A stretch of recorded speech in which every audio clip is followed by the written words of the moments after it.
pues alcemos nuestro canto con viva emoción. Buenos días, amigos y amigas de Patria para Siempre y Patria para Todos. Ayer tratamos de contribuir a que el periodista Martínez Pozo no viviera bajo una omnibulación, ni mucho menos creyera que las explicaciones y defensa que hemos hecho de la revolución constitucionalista tiene un sesgo ideológico. Nosotros planteamos que íbamos a seguir hoy haciendo algunas aclaraciones a partir de lo que él planteó después de los 4 minutos 5 segundos, pero por alguna razón, alguna sugerencia de compañeros y compañeras, vamos a tener que hacer ciertas precisiones aclaratorias de esos 4 minutos. Por ejemplo, en lo referente a lo que él plantea, que es lo siguiente. A nosotros nos ha nubilado un poco la visión, el sesgo ideológico con el que vemos los acontecimientos. Como bien ustedes observan, él plantea que tiene una manipulación de la visión y el sesgo ideológico, porque él entiende, entre otras cosas que sigue explicando, él entiende más adelante que la revolución constitucionalista se inició para reponer al expresidente Balaguer, pero vamos a oírlo a él mejor que nos explique esa parte. La revolución de abril fue una conspiración que empezó a gestar un grupo militar que era mayoritario dentro de las Fuerzas Armadas y que tenía realmente un gran predominio, que se denominaba el Grupo de San Cristóbal, y ese grupo militar, el objetivo que tenía era provocar el regreso de Joaquín Balaguer al poder. Bien, esa parte que le preocupa a él, podemos decir categóricamente que no es así. Sencillamente, en lo que llamamos la revolución y guerra patria constitucionalista, hay una parte inicial que es una parte conspirativa, donde varios sectores de las Fuerzas Armadas y de la política dominicana comenzaron a conspirar o a tratar de deponer el gobierno del triunvirato, que era un gobierno ilegítimo, por cuanto es el gobierno que surge a partir del golpe de Estado que le dieron al profesor Juan Bosch. Entonces hubo una parte donde los grupos se fueron conformando para deponer el triunvirato en función de sus intereses. Evidentemente, había un grupo que era el de San Cristóbal, que tenía el propósito de reponer a Joaquín Balaguer, quien fue derrocado el 19 de enero de 1962, después que él mismo se había dado un golpe de Estado el 16 de enero de ese mismo año. A los 3 días, un grupo de oficiales superiores y generales les dio un golpe de Estado. A Joaquín Balaguer lo depuso. Y a partir de ahí, él tuvo que asilarse en la nunciatura, que estaba al lado de su casa.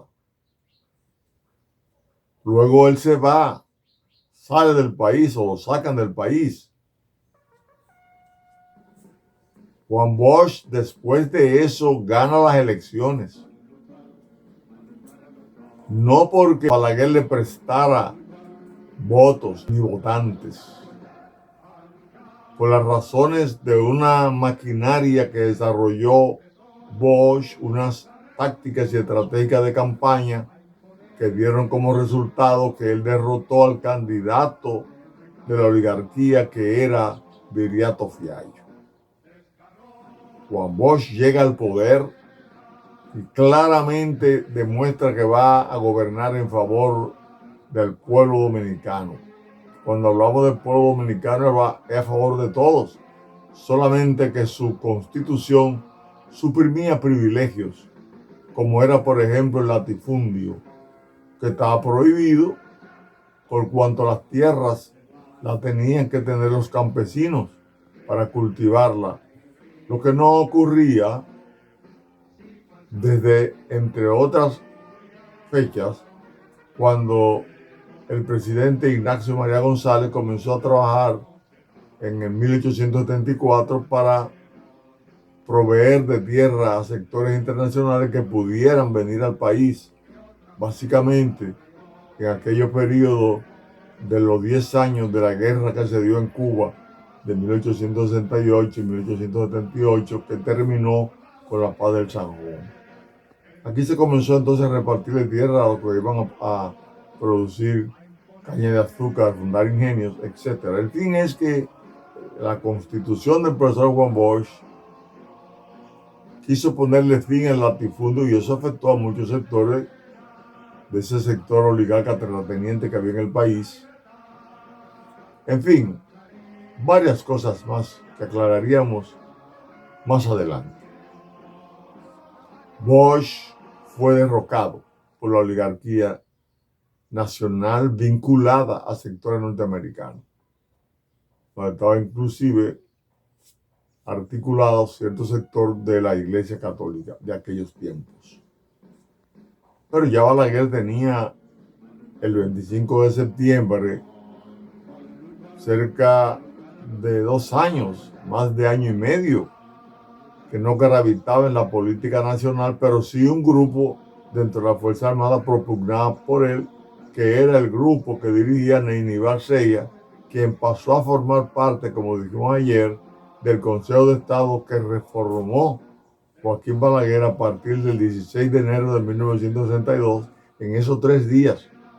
Bueno, pues Neyni Barcella queda comprometido del lado de Balaguer, y ese grupo San Cristóbal, donde tenía su asiento de vida el generalísimo Trujillo Molina, y que Balaguer era un cerebro de esa tiranía, pues siguió trabajando, pero como el mismo Martínez Pozo dice, el triunvirato descubre esa conspiración de ellos y terminan siendo dispersados por diferentes lugares en el extranjero, excluidos de aquí, vigilados. Pero eso también quiso hacer el triunvirato en contra de los militares que propugnaban por la vuelta de Bosch desde un principio. En esa fase conspirativa, en esa fase de preparación para derrocar el gobierno del triunvirato, actuaron entonces grupos diferentes.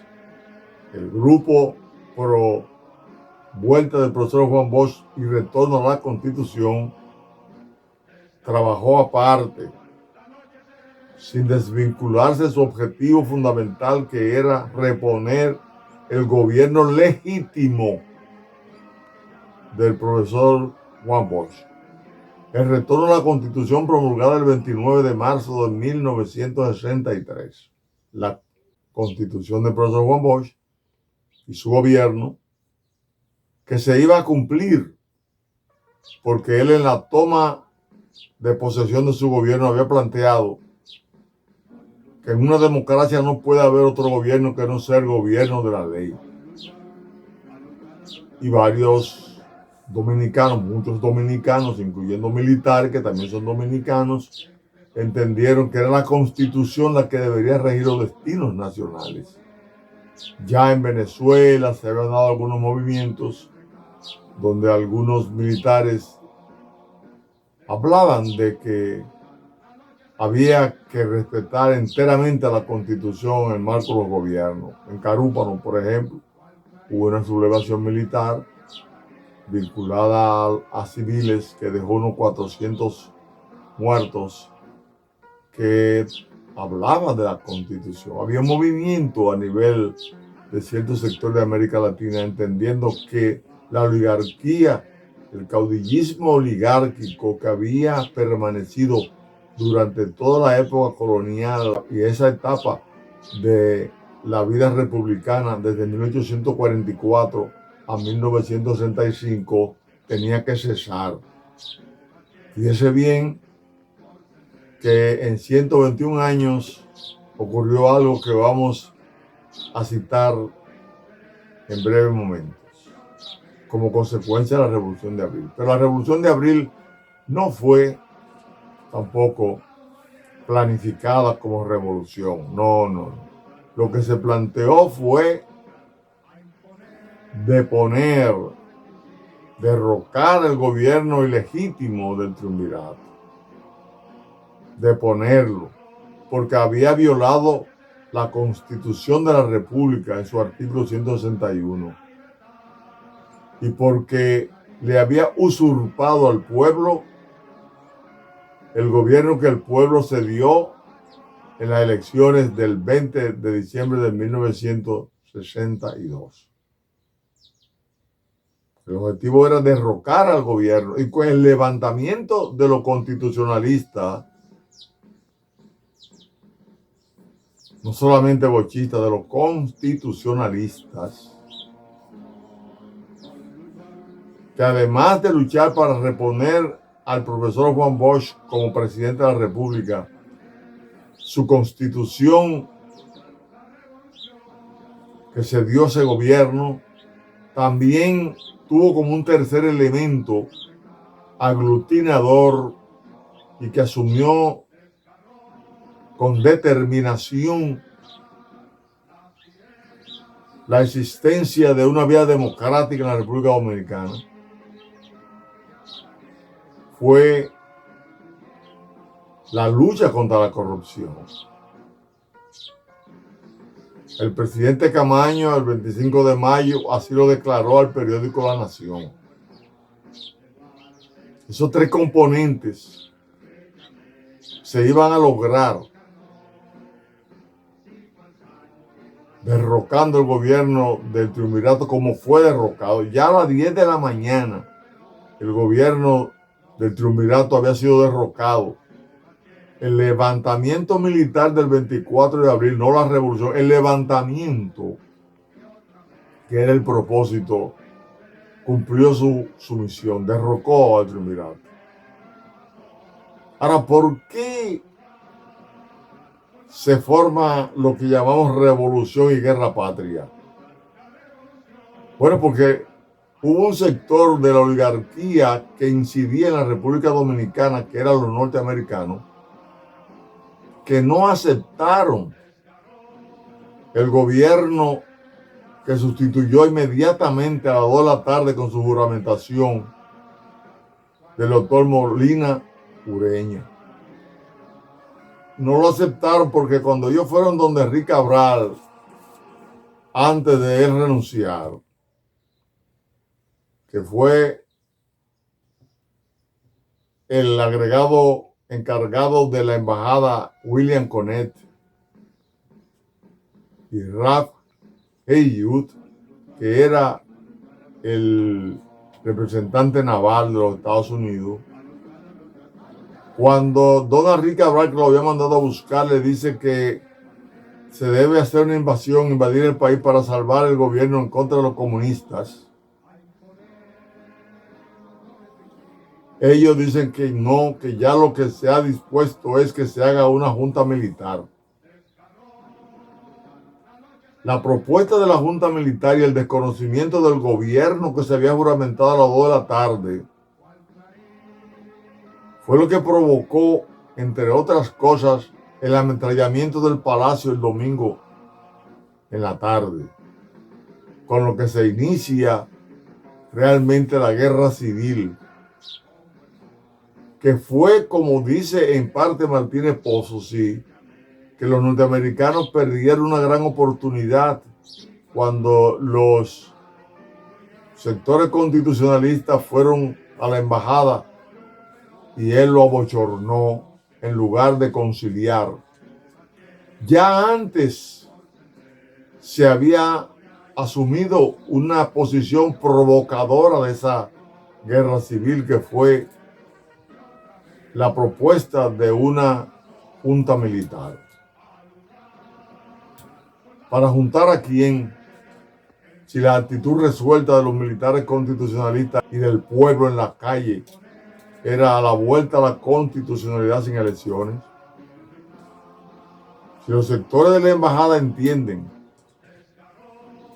lo que entendió posteriormente el von Bunker el 12 de octubre de 1983 que narramos ayer, y se da cuenta que no era un asunto entre comunistas y capitalistas, sino un pueblo que ansiaba la libertad, la democracia, la ética de gobierno, de un gobierno como del profesor Juan Bosch, que pagó en menos de 7 meses $9.022.000 de la deuda externa, lo que le costó a Trujillo 17 años. Él lo hizo en menos de 7 meses, ahorrando minuciosamente los recursos del pueblo pagados con sus impuestos, que es lo que el pueblo todavía quiere. Entonces, hacemos estas precisiones para que la omnibulación que pueda tener el periodista Martínez Pozo, y esperamos que no sean otros sectores,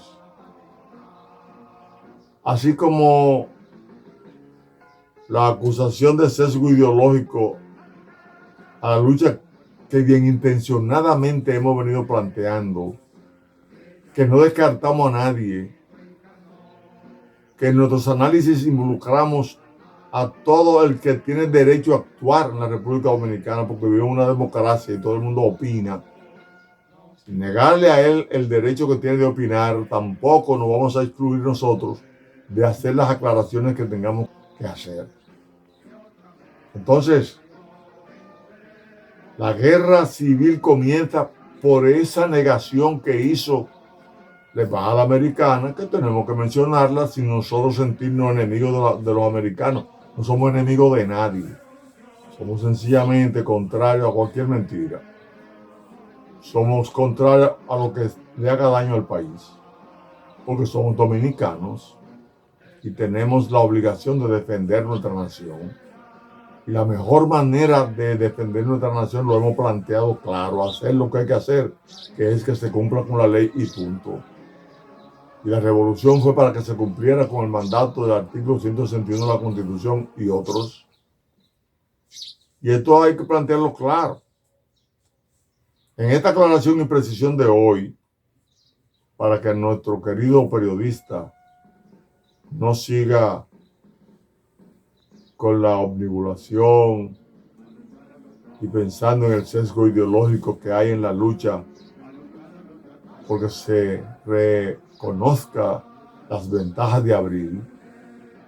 Todo lo que queremos decirle al pueblo dominicano siempre, que el pueblo no puede estar ajeno, es que el artículo 32 de la Constitución de la República plantea que tiene un escudo abierto en el capítulo 8, versículo 32 de San Juan, que dice: conoceréis la verdad y la verdad os hará libre.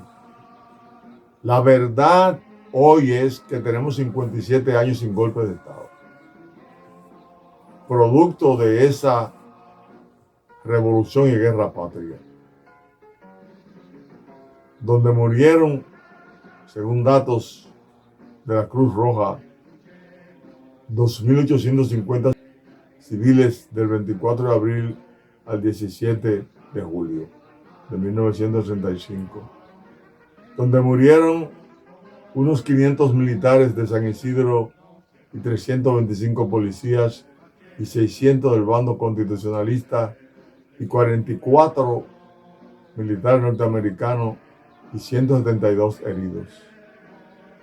Y que aquí no debe haber jamás otra revuelta militar, civil, donde caiga un dominicano en las calles.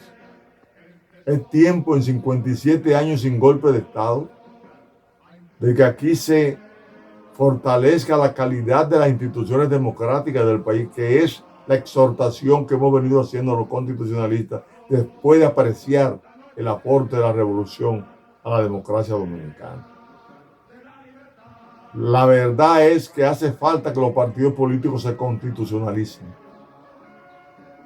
para que no sean un puente hacia la corrupción, sino un puente hacia un verdadero Estado social y democrático de derecho, como lo planteó el coronel Camaño cuando se iba para Inglaterra el día 20 de enero. La revolución, dijo él, valió la pena, no importó los sacrificios, porque algún día aquí iba a haber una democracia constitucional. Los militares constitucionalistas no hemos cesado en nuestra lucha, ya no armada, sino desde una posición de resistencia ética y moral, que es lo que pedimos, que es lo que solicitamos al país, que trabajemos para que los partidos políticos dejen de ser inconstitucionales. De todas maneras, estas precisiones y muchas más que tenemos, las vamos a hacer hasta hoy, porque tenemos que seguir tratando las conclusiones de la celebración de estos 57 aniversarios, compartir con el pueblo la satisfacción que tenemos de que mucha gente del pueblo junto a nosotros mantiene una gratitud contra aquellos que se sacrificaron por la patria. Lo que estamos haciendo es extirpar para siempre aquella mala costumbre de que la gente muere por su pueblo y luego es olvidado. No, hay que recordarlo. La mejor manera de recordar los muertos, los caídos, los que estuvieron en el exilio, los perseguidos, no es realmente destruyendo reputaciones como se acostumbra aquí, sino reconstruyendo la dignidad de los que cayeron. Y eso es lo que hemos hecho. Nunca hemos insultado a nadie. Nunca hemos proferido calificativos algunos contra nadie. Solamente hemos hecho un llamado al perdón entre todos nosotros, como lo hicimos el pasado 24 de abril desde la Catedral Primada de América. No puede haber un progreso, un pueblo, un desarrollo si no hay paz. Y no puede haber paz si no hay perdón. Nosotros lo dejamos hasta aquí, salvo que las circunstancias nos obliguen a hacer uso de la palabra en estos términos, y por estas razones lo dejamos hasta aquí. Y seguiremos trabajando sin descanso para seguir la revolución constitucionalista desde otro ángulo, la lucha contra la ignorancia cívica, ética, de conocimientos de valores patrióticos y de conocimiento del manejo del Estado, porque aspiramos a vivir en democracia, porque aspiramos a que esa democracia sea para todos, porque tenemos muchos problemas que solamente se pueden resolver a corto, mediano y largo plazo, en la medida en que fortalezcamos nuestras instituciones democráticas. A partir de mañana trabajaremos entonces con los resultados, con las conclusiones del último 24 de abril que celebramos el domingo antes pasado. Dios lo bendiga a todos, recordándole que el país solamente se salvará cuando aquí se haga lo que hay que hacer, que es que se cumpla con la ley y punto. A luchar, soldados valientes, empezó la revolución a imponer los beneficios que reclama